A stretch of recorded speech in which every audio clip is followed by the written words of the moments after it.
The B2B tab.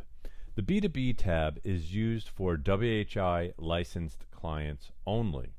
So what this means is if you're using any catalog other than WHI Solutions, eBay, then this tab is not going to work for you. So be very, very careful with the settings here.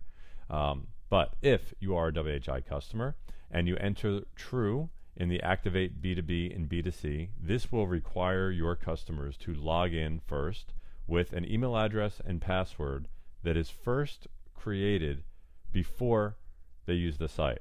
So what this means is you're only able to use the B2B functionality inside of the platform if you first create a customer record from the customer menu, and then assign a next part user ID and password to it.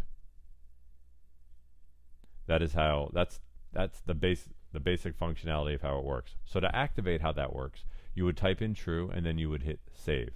Now this option here, send B2B orders immediately, you can type the word true, and basically what happens there is just like a B2B order in Nextpart, when the customer adds an item to the shopping cart and clicks on checkout, they will not see a checkout page. In other words, they don't have to type in their bill to or their ship to information. They just automatically check out. Lastly, you can see here B2B client registration self-approval. So what this is if you type in true here, customers that sign up to use the system for B2B will basically have to click a link in an email that is sent to them to be self-approved. So it's off by default, which means that when they sign up through the website, you would have to manually approve them. And what happens now is you would get an email telling you that John Doe or John Smith Company just signed up to use your site. Click here to accept them or to activate their account.